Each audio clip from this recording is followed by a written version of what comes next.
Right now, our national correspondent Sarah Seiger is joining us. Sarah, another very emotional day for the Floyd family and indeed for the nation as the debate over police reform clearly intensifies.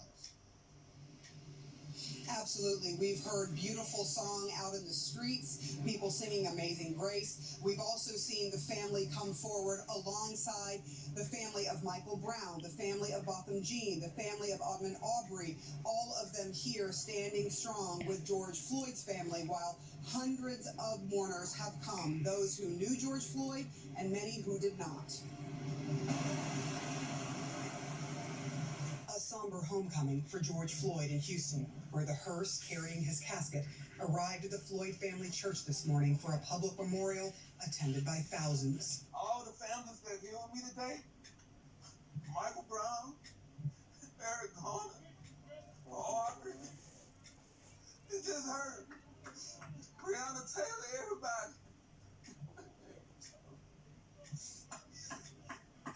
Thank y'all. We will get justice. We will get it. We will not let this door close. Presumptive Democratic nominee for President Joe Biden met privately today with the Floyd family. The family will have their final private service here tomorrow. In Minneapolis, the first court appearance for fired Minneapolis police officer Derek Chauvin, who is the officer that held his knee on Floyd's neck for over 8 minutes until Floyd died. The judge set bail at up to $1.25 million.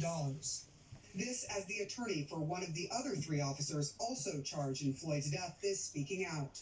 He was doing what he thought was right. He did not stand by and watch. Over the weekend from coast to coast, huge protests continued calling for racial justice and police reforms, including defunding police departments.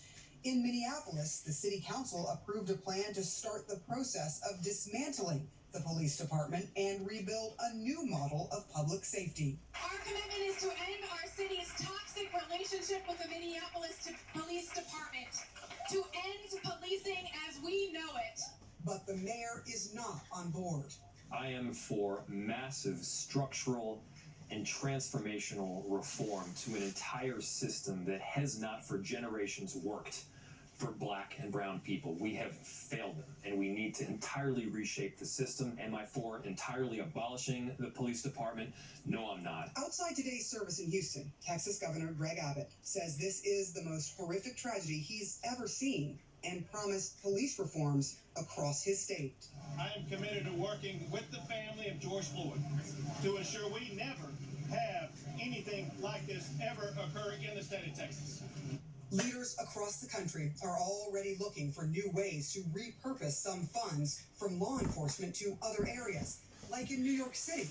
We're going to be able to take money out of that police force, put it into youth programs, and still, of course, keep New Yorkers safe. But this is preventative. This is proactive.